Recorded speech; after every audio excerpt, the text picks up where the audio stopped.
The world of 1914, a time of modern technology, culture, and fashion. Truly the height of civilization. Let's have a war. Everyone knew a big war was coming. France wanted some stuff back that Germany had taken from it. Germany wanted to take more of everyone's stuff, and they were building a big sexy navy that was making the British uncomfortable. These two empires thought they were really cool, but lots of different people who lived there didn't think it was so cool. And some of them had even been declaring independence with help from Russia. Everyone was talking about each other behind each other's backs, throwing the fact that military technology had come a long way since the last major war, and suddenly everyone was pretty eager to beat each other up. In this area of Austria-Hungary live some Serbs and Bosnians who hated living in Austria-Hungary. So the Austro-Hungarian Archduke Franz Ferdinand goes there for a nice drive in an open-top car with his car's route published in advance. And that went just about as well as you'd expect. Some assassins were waiting for him along the way and threw bombs at his car, but they missed and blew up some officers behind him instead. So the Archduke goes into hiding, leaves Sarajevo, and the whole war never happens. Except no, the Archduke doesn't leave, but instead goes back out in the open-top car to visit the injured officers in hospital. The driver takes a wrong turn and by sheer coincidence gets stuck beside one of the failed assassins, who shoots him. Austria-Hungary is understandably pissed about all this, and they think the Serbian government had something to do with it, which they might have.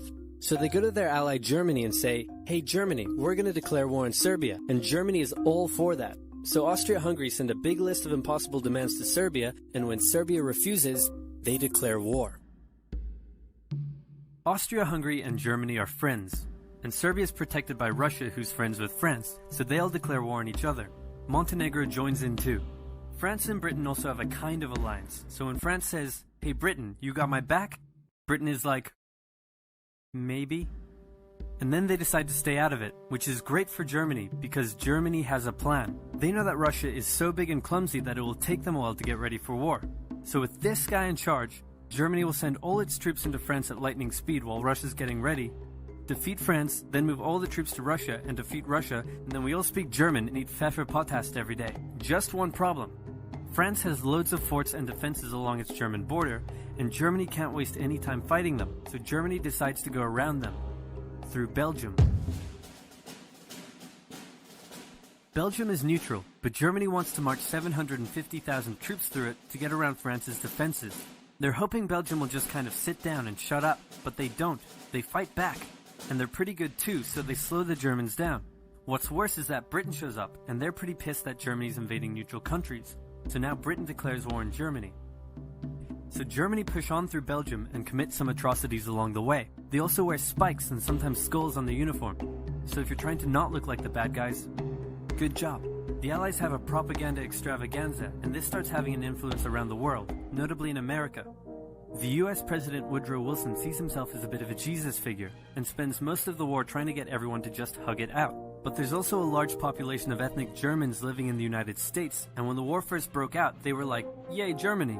But now that they're committing atrocities in Belgium, they're less enthusiastic. Let's play Spot the French Soldier. Did you see him? Easy, right? He's wearing a bright blue uniform with red trousers. And do you know who else spotted him easily too? The Germans. So when the French were slowly marching in columns through the countryside, the Germans easily tore them to shreds with their giant guns. All the nations involved in this war went in with an old-school war mentality, and all of them had to update their uniforms and tactics a lot during the Great War. Because this war was going to be like nothing anyone had ever seen before.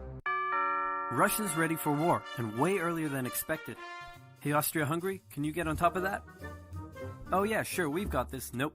So Germany has to send some troops back to the east to defend against the Russians.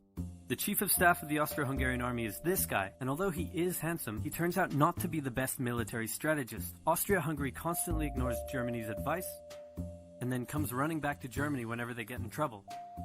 Austria-Hungary even gets its ass kicked by tiny Serbia, who repels all their invasion attempts at the start of the war. It's better news for Germany in the north though, where they almost completely wipe out the Russian Second Army. Back on the Western Front, the Germans continue advancing and are in sight of Paris. At this point, anyone would be forgiven for thinking the Germans were going to get that quick victory after all, but then things start to go wrong. The French commander-in-chief knew something had to be done, and he ordered his armies to stop retreating. In the resulting battle, a gap opened up in the German lines. If a gap opens up, the enemy can use it to flank you from the side and behind, so the German armies have to retreat. The Allies launch a counterattack, so the Germans dig into defensive positions. The Allies do the same. Then both sides move north, trying to outflank each other along the way. When they reach the sea, they're in a stalemate with trench systems running the whole way from the coast to Switzerland, the beginning of trench warfare on the Western Front. Here's how trench warfare works. Two opposing lines of trenches with no man's land in between. One side would pummel the other with hundreds of thousands of artillery shells, sometimes for days at a time. This had a huge psychological effect on the soldiers, leaving many shell-shocked. Then, the attacking troops would leave their trenches and rush across no man's land, a muddy wet mass of shell craters and barbed wire. The defending trench would unleash machine gun fire on the attackers, inflicting thousands of casualties. The attackers would send wave after wave until either they gave up or the opposing trench was finally overrun. There would be months of fighting and the deaths of thousands in order to gain a few meters or kilometers of land. Living in the trenches was hard work too. Corpses, mud that could swallow you whole, pools of poisonous water, rats, disease, the smell. It's insane that millions of soldiers put up with these conditions and commanders ordered them to do so for years.